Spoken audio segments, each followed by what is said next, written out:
Keith Rucker at VintageMachinery.org. So one more video with Paul, I think, before we get out of here.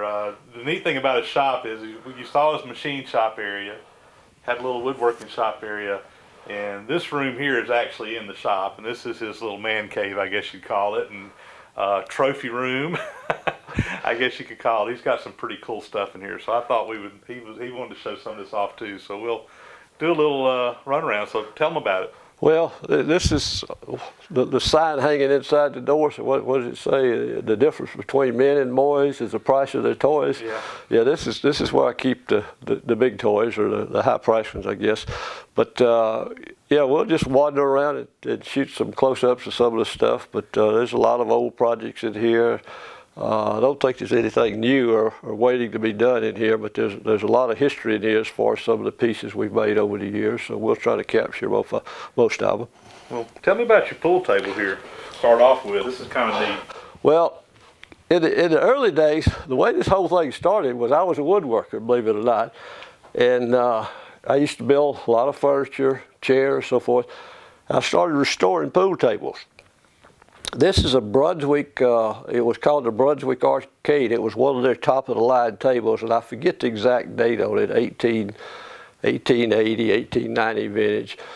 It was a basket case when I got it. The rail covers were missing, so these are all been replaced and re-veneered to match the walnut crotch. The rosewood rails were severely damaged. I restored them, put new pockets, refelted it.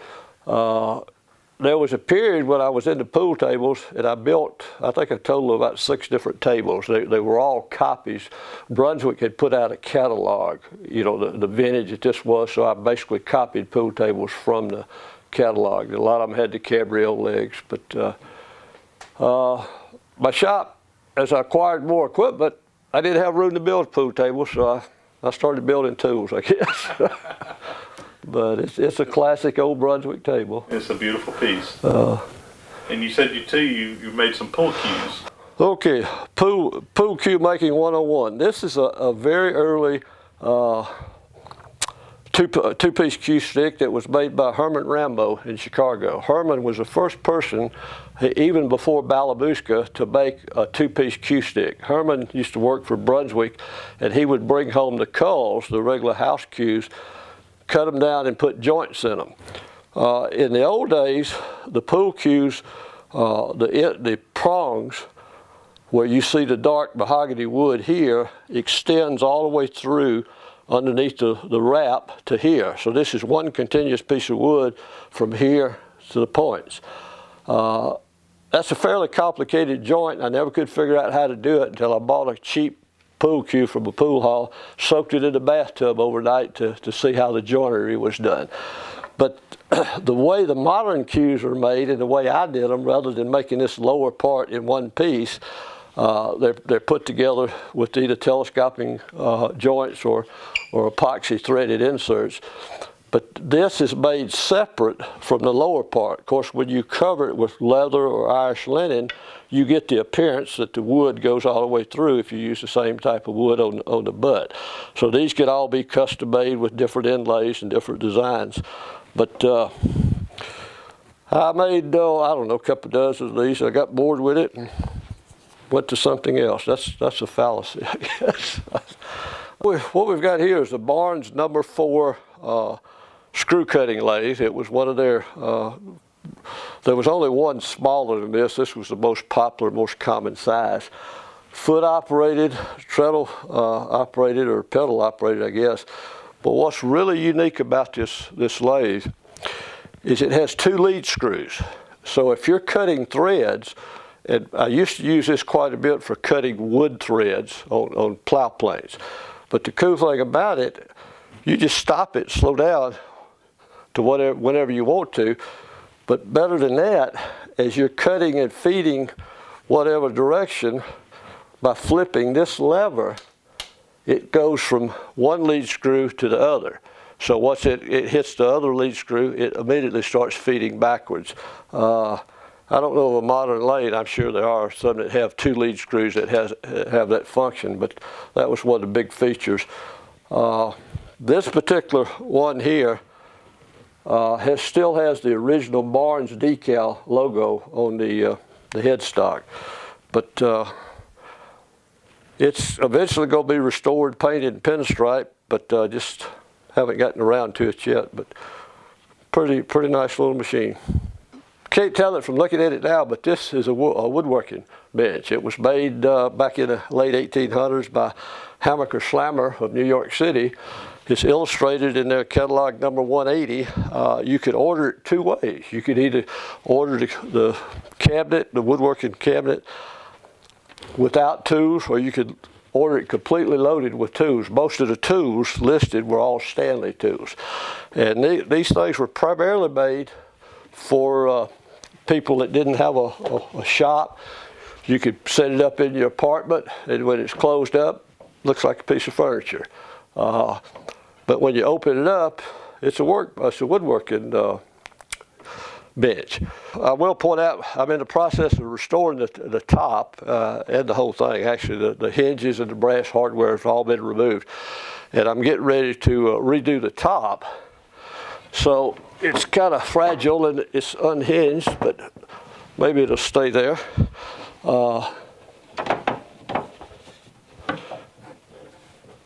Got compartments for storage, of course, your drawers.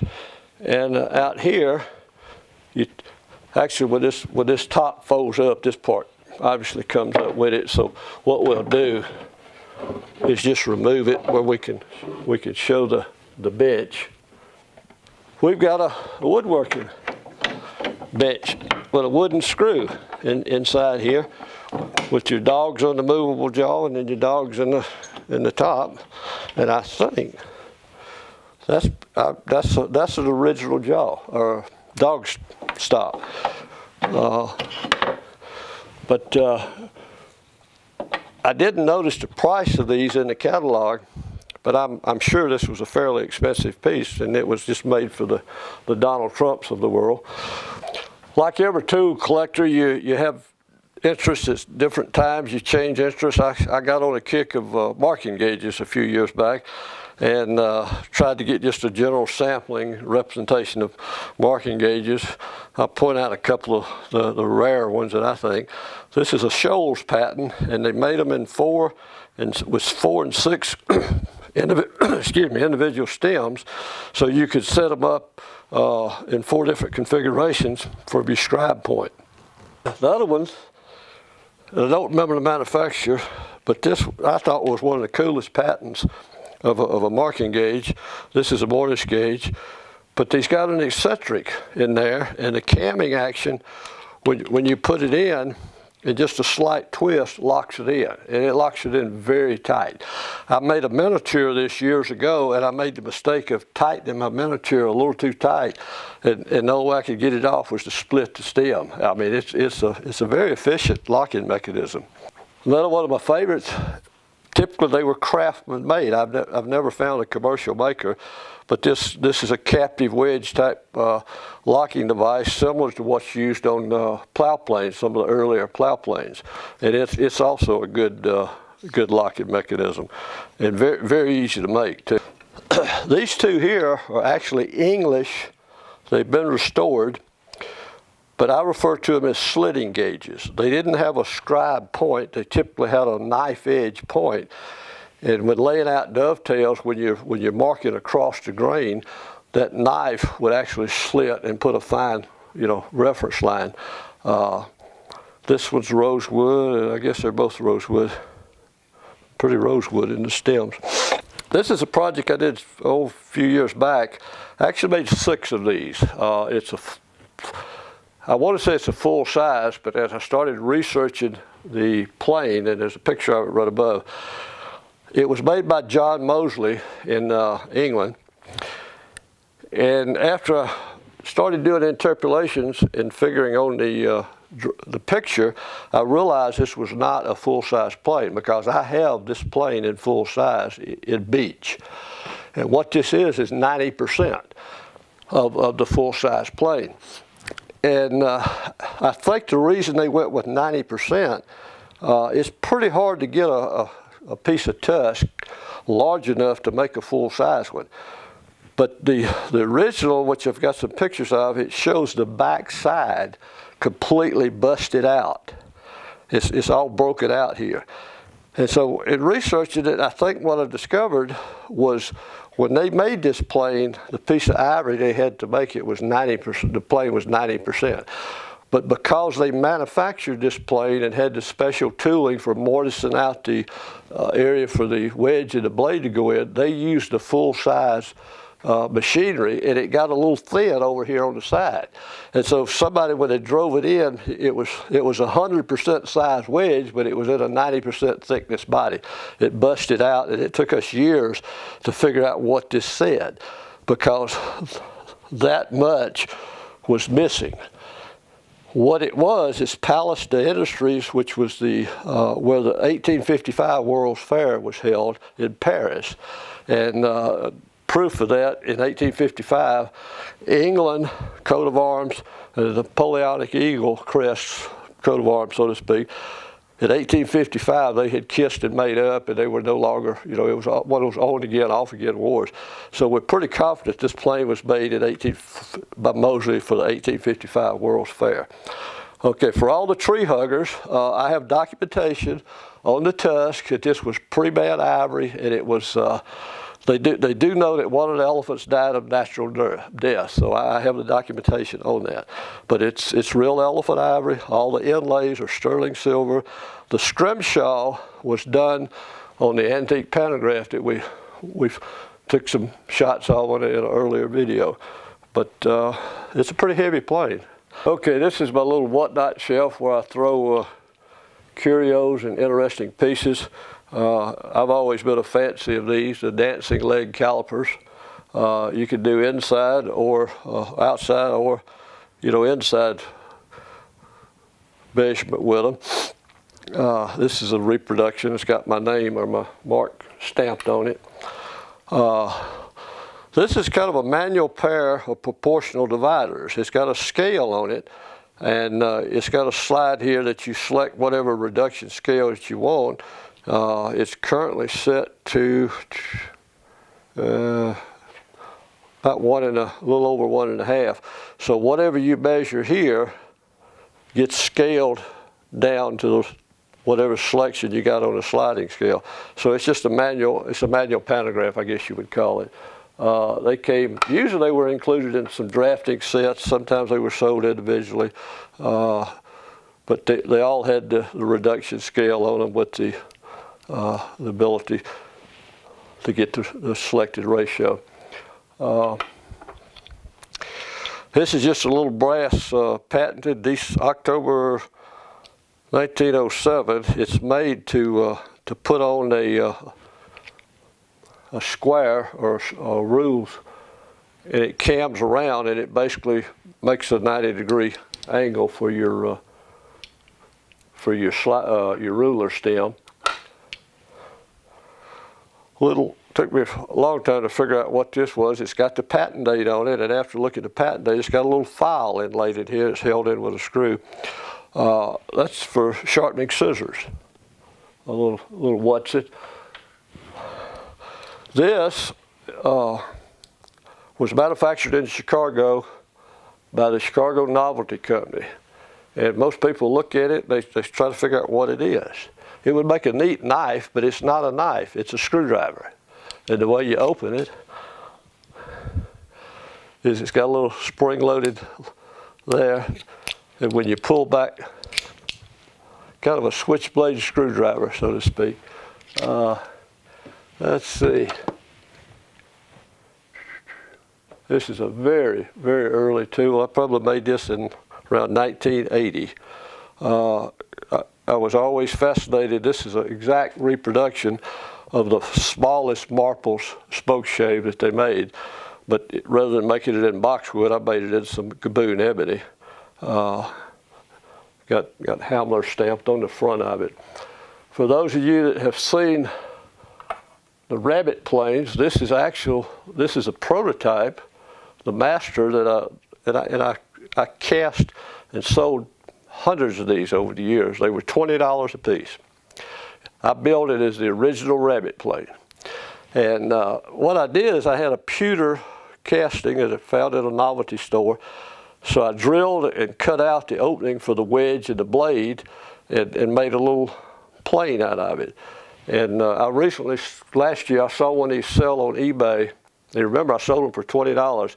I saw them go on eBay for $280. Now, I guess it's what the market bears, right? It's kind of a collection. Most of them are English. This is Scottish. The rest of them are English infield planes. I think this is a Spears. Most of them are Norris. These are the shoulder planes, the smoothing planes. But like this, the Norris Model 50, it has sweat soldered to the bronze plane, a steel wear plate on it. And what was unusual about this, the base was all cast. It was kind of a copy of one of their other popular models. But what's unique about these planes, of course, the coffin-shaped profile, these were dovetailed. So the sole and the two sides were dovetailed together. And they did such a perfect job. Of course, it was a real malleable steel. So when they put the dovetails together and pin them together, you've really got to inspect that close to find a line that you can tell where the dovetails. But they were dovetailed. The thing that kind of points out the Scottish planes is most all of them had a coat of arms or a heart or something pierced into the brass or bronze lever cap. Just a little bit different design, a little bit further north of the city, so they changed it. And plus, another characteristics is they never tried to hide the screws that held the infield in. On some of the Norris, they would pin them and plane them where you couldn't see them, but the Scottish didn't care about the screws showing. Okay, we talked earlier about the quantities, and usually everything I made was from a minimum of 50 to, up to 500. Usually 100, 200 was kind of an average. These are little foot-powered scroll saws was an exception because of the complexity. I only made 15 of each of the two models. This is a Durago, what was manufactured, that was the name of the company, Durago. This is a Fleetwood, but basically it was just a foot-operated treadle saw, and you could see the pitman arm. When I turn this small wheel, there's a 080, not a 080, a number 8 scroll saw blade in there. So I think it's the finest scroll saw blade that you could get. So this was a real popular piece, but 15 was probably 5 more than I wanted to make. This guy here, the Fleetwood, same technique. You got your treadle going to the big wheel, and you got the belt driving the lower wheel with the pitman arm to get your reciprocating motion. I haven't decided whether to paint this or not. It's been unpainted for years, but I'm leaning towards painting it. I've actually got some good photographs of the original because there was a particular scheme that they used in painting them. This was absolutely, it was probably one of the first 4 or 5 tools that I ever made. It's a Barnes number 2 Velocipede. The seat, if you look at the early Victorian scroll work on Victorian homes, well, the seat comes out. There's one bolt that you loosen here, and the whole upper half comes apart. So these were very portable, and they would take them from job site to job site for cutting out the filigree and the scroll work on the Victorian, went on typically the porches and so forth, gazebos.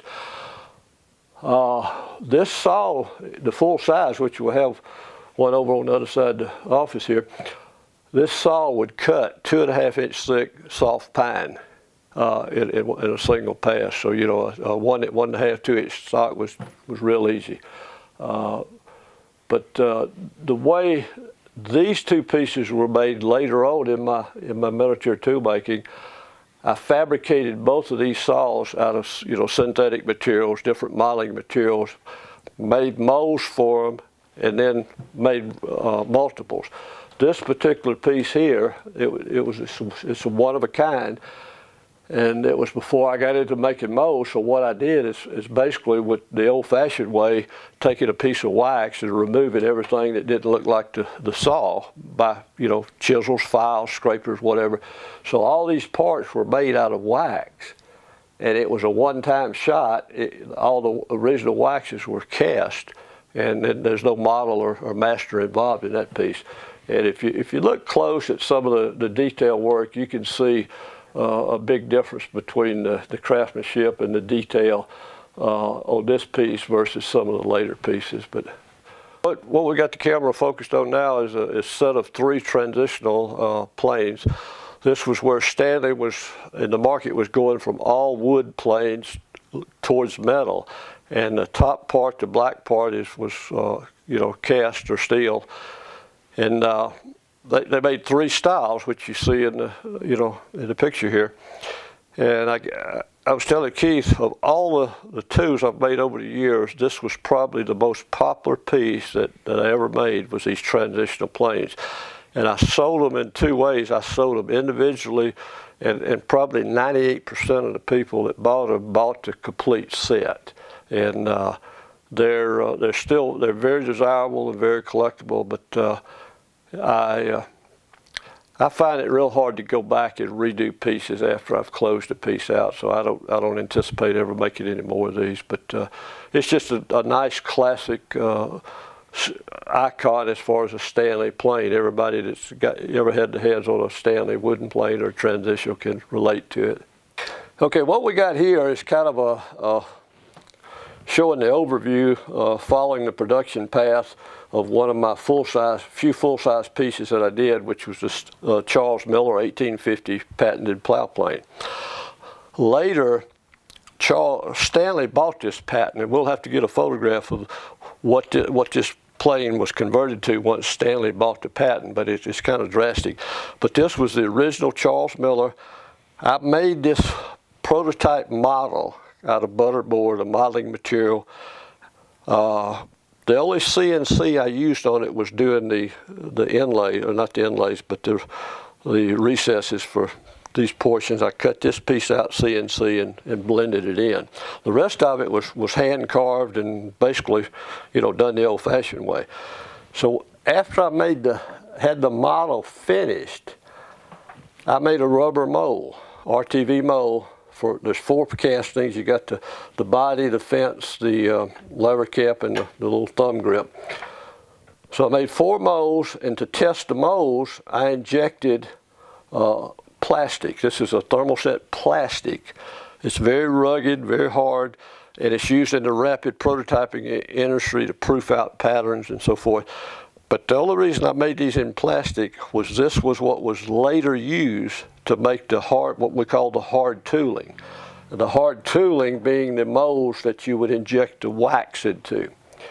Here's a sample of one of the waxes that was injected into the hard tooling of the molds. This is a portion, just like on the small stuff, in investment casting, this on the larger pieces, you could either put it in a big flask or keep dipping it in a slurry to build up the investment. A couple different ways to do it. But this was the wax that gets burned out prior to pouring the molten metal into the mold. The top pieces up here, this is basically what the castings look like when I got them back from the foundry. I had to job the castings out on this particular job because I do not have the capacity to pour that much metal. So I found a good company that does quality investment casting. I had 500 of these pair cast, and that was the base castings. Of course, there's still a little work, after that, but that was kind of the evolution from start to finish on that project. Okay, we talked earlier about Stanley buying the patent from Charles Miller. This, in the Stanley catalogs, this is in the tool collecting arena, this is commonly referred to as a Stanley Miller's patent. after the inventor of the original here that we just looked at. So you can see they tried to keep some of the beautiful filigree work and the detail, but it nowhere compares to what the original looked like. So they basically cleaned it up. I won't say cleaned it up. They modified it. Probably about, I don't know, 15, maybe 20 years ago. I lost track of the time. There were a couple of Stanley collectors up in the Northeast, and they had convinced the Franklin Mint that they should make this product. This is a Franklin Mint reproduction, and they even dropped it down one notch lower on the detail scale. I believe this was more than likely EDM'd in making the master because of the depth and the lack of draft in some of the scroll detail. They used Phillips screw heads, which was not available back then. I think these are plastic that's gold plated. They still got the Phillips screw heads in that. But this was the Franklin Mint's attempt to redo the original Stanley plane. So, well, Paul, that's going to be a wrap on another video. I'll tell you what, we've been videoing like crazy today, and it's been thoroughly enjoyable for me to come out here. I feel like my brain's about to explode with all the stuff I've seen and picked up from you. So I'm looking forward to coming back up and visiting again sometime. Well, you're welcome anytime, Keith. We hope you enjoyed it, and hope your viewers enjoy it. And it's been educational to learn how this process works. So I've learned a lot too. So. Well, good. Well, hopefully you're going to be producing some videos, and man, he's got a lot of knowledge up here that he's wanting to pass along to folks, and I'm thankful that you're looking at trying to share that. Well, I just got to get a bunch of people off my back to say, well, y'all to write a book. Y'all to write a book. Hey, I think this is probably a more efficient way to do it. And, there you go. So we're going to give it a try. Good deal. Let's go eat some lunch. You'll do that? That's it. Thanks, Paul. All right.